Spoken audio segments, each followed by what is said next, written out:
bwe tugendako mu ggwanga erya Rwanda nti tutunuulira muganda wange amaanyi agateereddwamu okukuuma entebe era ewatali kuwa mukisa Baluda Luvuganya oba abo be basuubira okuba nti bayinza okwagala enkyukakyuka.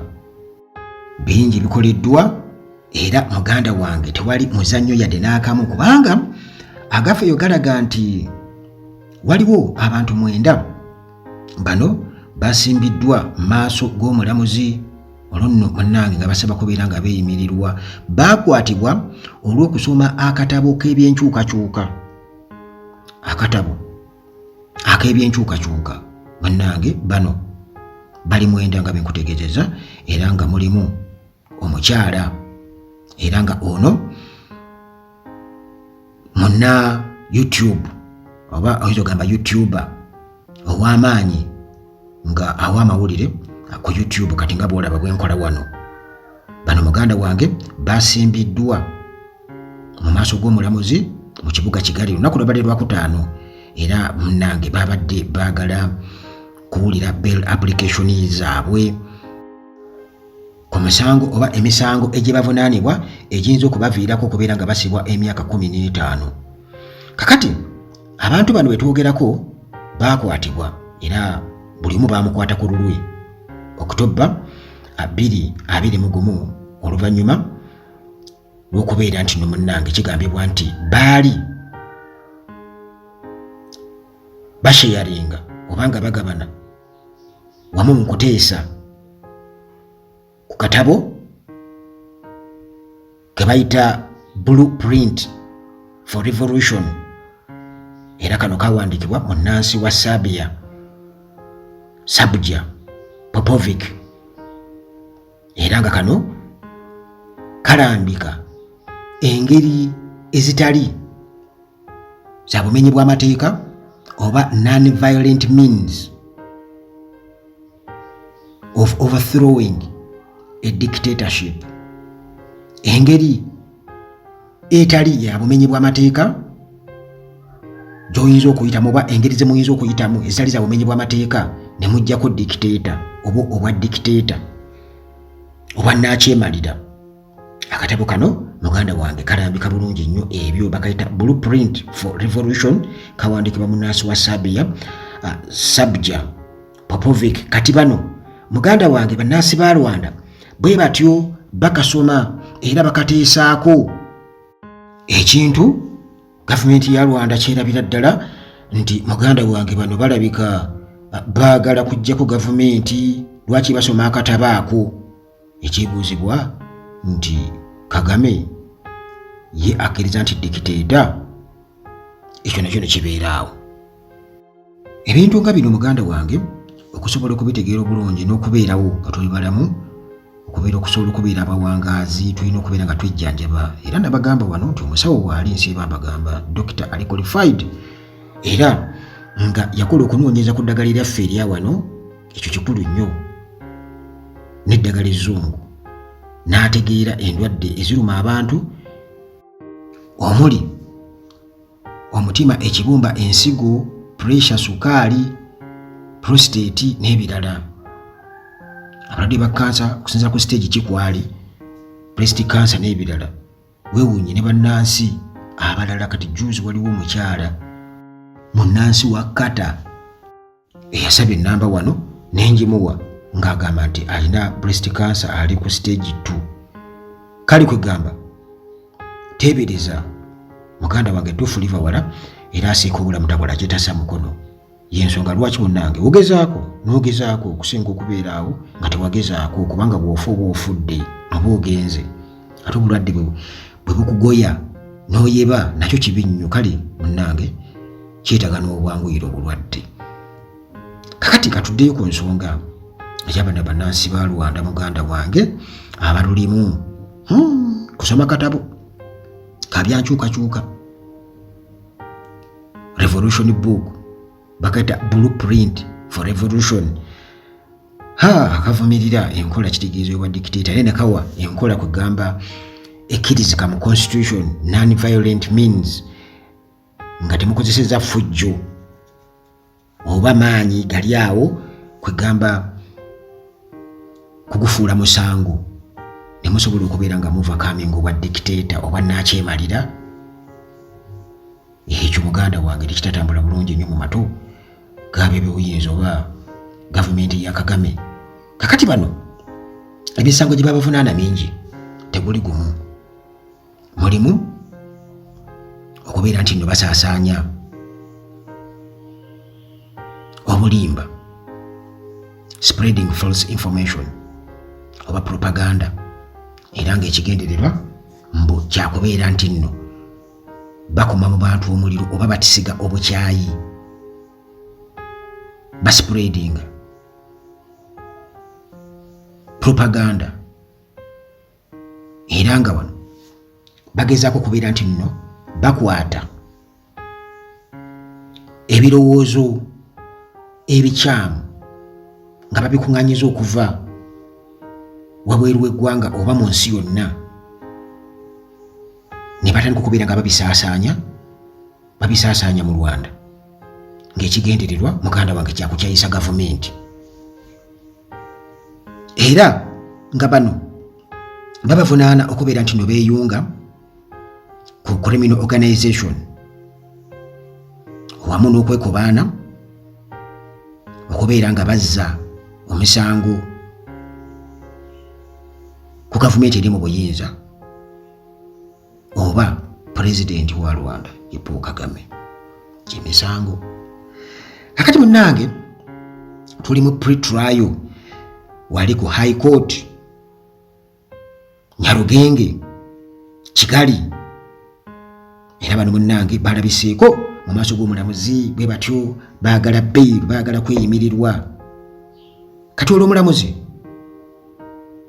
bw'atyo n'alagira nti trial erina kubaawo munnange ne kamera bulungi weeziri, kamera nga weeziri ziraba bulungi nnyo era ne baziteekako.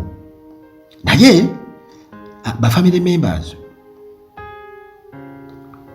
abakulembeze mu opposition oba opposition leaders, era wano wabaddewo Victoria Ingabire wamu n'abawagizi baabwe okukosa ne gurupu entonotono ey'abannamawulire bano babagambye, babalagidde mufulume, tetubeetaaga, mufulume. Kati olwo munnange nga bw'olaba wano Uganda uniform ze twambala yellow with orange bwe zityo mu makomera ewaffe wano Uganda. Kati bano e Rwanda bambala pink, era babadde bambadde uniform za prison eza pink. Bonna ba defendants omwenda nga bakiikiriddwa lawyer omu. Gavumenti yesalawo lawyer ogu yabakiikirira bambina ebyammwe nti ate era nga ono badde bamuyita Gatera Gashabana yabakiikiridde bonna mwenda. Munnange oludda oluwaabi nga ye gavumenti bo nga tebakkiriziganya nakyakubeera nti bano beeyimirirwe, nga bagamba nti essaawa yonna baali bomba, balabamu okulinnya endeege ne badduka. Kati olwo waliwo YouTuber omu ayitibwa Theonest Nsengimana,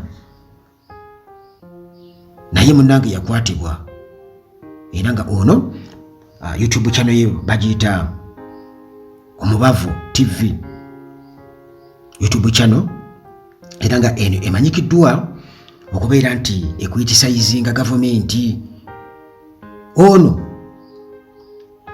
Theonest Nsengimana YouTuber ye munnange n'asaba nti ye baali badde tebamugatta ku bali, yali badde afuna separate trial kubanga ye tali ku group oba party eya Victoria Ngabire n'ekibiina kyabwe eky'ebyobufuzi ekiyitibwa Dalfa Omurinzi, nga bali abalala kwegamba nga bali abalala 8 ye baali badde bamuwa separate trial, baali badde kwegamba ensonga ze baziwulira ku lulwe ye nga ye YouTube ono nanyini YouTube channel yitibwa Omubavu TV YouTube channel. Kakati omulamuzi bwatyo n'agamba nti okusalawo ku nsonga ya Nsengimana gabe yabadde asabye YouTuber nti ekyo kigenda kuba kibategeezebwa oba kitegeezebwa Okutobba nga 25 lwe bagenda okuba nga basalawo oba awozesebwe yekka ayawulwe ku bali basigale 8 ye naye bamwozese yekka kuba yagamba nti ye si munnakibiina kino ekiyitibwa Dalfa Omurinzi ekya Victoria Ingabire. Rwanda emyaka munnange giweredde ddala nga ba YouTubers wamu ne bannamawulire abo bwe balaba nti bakulitisayizinga gavumenti bwe batyo munnange babadde bayigganyizibwa era nga bano gavumenti ebalanga kubeera nti nno bajogerera amafuukuule basaasaanya obubaka obw'obulabe obuyinza okubeera nga buviirako gavumenti okubeera nga evuunikibwa. Mu ntandikwa ya wiiki eno yennyini gye tukuba emabega Human Rights Watch baategeeza nti Rwanda ab'ebyobuyiinza beegumbulidde era bagufudde mugano ogukubeera nti batulugunya abakwatibwa naddala ku nsonga z'ebyobufuzi era nga bano obutayokanako na wano e Uganda muganda wange babateeka eyo tolaba lawyer tolaba ba family members tolaba biki nosooka otulugunyizibwa byansusso. Kati olwo government spokesperson Yolande Makolo ayanukula ebya Human Rights Watch ng'agamba nti bano balina bias ku gavumenti ya Rwanda tebajagala era mu bigambo byagambye nti Human Rights Watch terina monopoly ku human rights nti si bebokka munnange abavunaanyizibwa ku human rights nti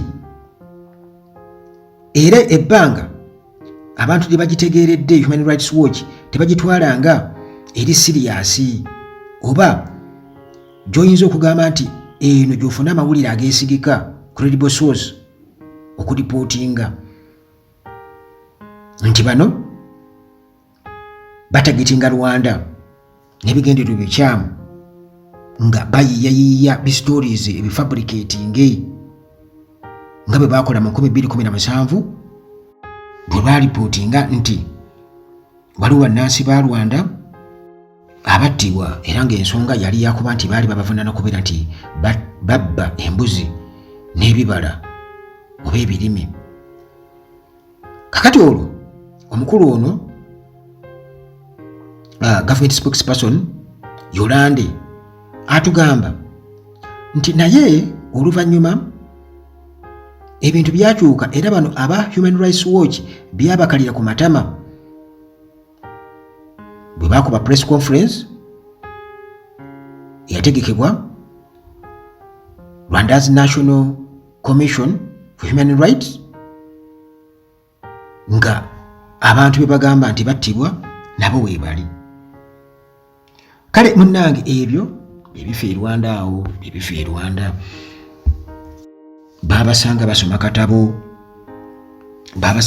katabo akatabo munnange akalambika ebyenkyukakyuka buteba muyinza okubeera nga munnange muwona dictator nga temukozeseza violent means. Abantu 9 ne babeera nga munnange bwe batyo bakwatibwa lwakusoma katabo akayitibwa Blueprint for Revolution era munnange abantu 9 okulika mpozi YouTuber omu Theonest Nsengimana nanyini YouTube channel yitibwa Omubavu TV naye bwatyo ng'agamba ye baali badde munnange bamugozesa ku lulwe kubanga si member wa Dalfa Omurinzi political party era tali group ya Victoria Ngabire nkugambye nti bano Victoria Ngabire ne group ye bwe batyo babagobyemu mu courtroom nti mugende ne bannamawulire mugende n'ab'enganda mugende newankubadde nga omulamuzi yakkiriza kamera okuba nti weeziri byonna ne birekodingibwa bulungi nnyo